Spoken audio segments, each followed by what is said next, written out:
Maintenant, ce qui concerne les miniatures pour vos vidéos, pareil, je vous conseille de le faire sur l'ancien PicMonkey. Des fois, c'est mieux.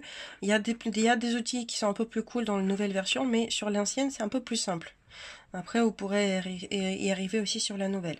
Donc, pour faire la miniature, on clique sur Design, le T, Blank Canva, donc le Canva propre.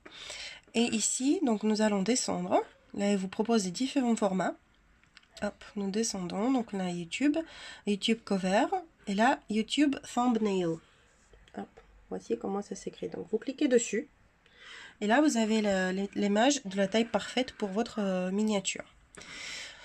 Donc au début, je conseille de laisser le Canva vide. Donc le blanc, c'est très bien. On appuie sur le petit papillon. Voilà, Add Your Own. On choisit la photo que nous souhaitons mettre sur la couverture. Je vous conseille de prendre les photos sans bannière, hein, parce que elle pourrait vous embêter par la suite. Donc, par exemple, on a cette photo-là. Vous voyez, elle est plus petite, donc on va l'étirer. Essayer de trouver un angle sympa. Donc déjà, vaut mieux quand même bien sûr prendre les photos horizontales. Hein. Donc pour les miniatures, essayez toujours de choisir une photo avec un angle de vue intéressant. D'accord? Donc quelque chose qui attire l'attention, qui va intriguer les gens, on va dire. Donc quelque chose d'assez pétillant. Hop. Que les gens aient envie de découvrir qu'est-ce que c'est que ça. Voilà. Donc ensuite, hop, on étire la photo. On essaie de regarder un bon angle, voilà, pour que ça remplisse correctement. Hop, voilà, par exemple. Et ensuite, vous pouvez cliquer sur ce petit bouton, donc Flatten Image.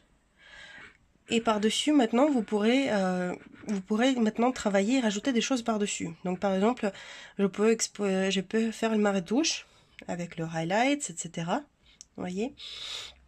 Donc, je peux la retravailler comme je veux. Parce que si on ne fait pas si on n'appuie pas ici, là, sur réunir les couches, on ne pourra pas le travailler, on ne pourra pas travailler l'image en lui-même.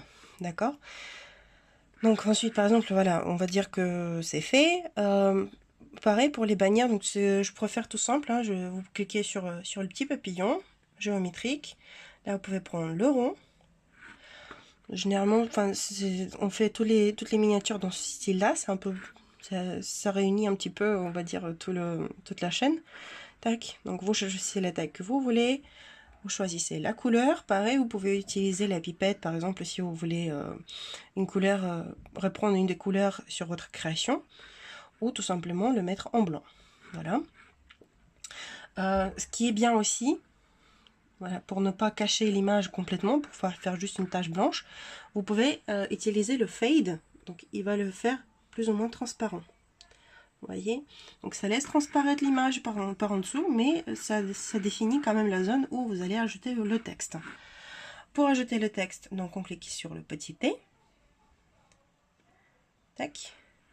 Donc ici, vous choisissez l'écriture que vous préférez. Moi, le plus souvent, ce que j'utilise pour les miniatures, c'est le Geo Sunlight et Rochester. Voilà. Hop, vous cliquez dessus, Add Text. Là, on n'avait plus qu'à taper. Tuto, Canva, par exemple. Vous pouvez faire plusieurs textes, donc faire, comment dire, différentes parties de l'inscription en différentes écritures, différentes polices. Comme ça sera encore plus intéressant. Hop. Donc si je prends le Rochester, par exemple. Tac. On va dire égyptien. J'écris n'importe quoi, hein, mais c'est juste pour essayer, histoire de vous montrer.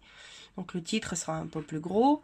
Là, pareil, vous pouvez choisir ici, on ne voit pas la pipette pour choisir la couleur. Mais si vous cliquez ici sur la couleur actuelle, ça vous active la pipette. Et là, pareil, vous pouvez choisir la couleur que vous voulez. Tac. Pour l'appliquer ici. Pour ressortir le texte davantage, il y a le effet. Et ici, on peut prendre, ce que j'utilise le plus souvent, c'est le drop shadow. Hop. Donc c'est ici, donc il le remet en noir par exemple, ou si c'est un plus clair, donc vous pouvez faire en blanc. Si le fond est foncé, donc vous voulez faire ressortir votre texte, vous pouvez ajouter du blanc par exemple, qui a beaucoup d'options, hein, le faire plus ou moins foncé, etc. Donc à vous de voir, c'est à vous de jouer après avec pour découvrir les possibilités. Voilà, donc là par exemple, hop, on va dire je marquerai après ici avec Marie, etc. Et plus qu'à exporter, donc export. Vous choisissez donc toujours la définition SIN, la meilleure définition. Exporter, hop, vous sauvegardez là où vous voulez et vous enregistrez. Voilà. Si vous voulez reprendre après, si vous voulez le sauvegarder, vous pouvez aussi le sauvegarder dans le hub. Donc, sur la nouvelle version, lorsque vous faites des modifications dans la nouvelle version de PicMonkey, il le sauvegarde automatiquement dans le hub. Donc de cette façon-là, ensuite vous pourrez revenir, vous pouvez le rouvrir dans le hub et appliquer des modifications s'il y en a besoin.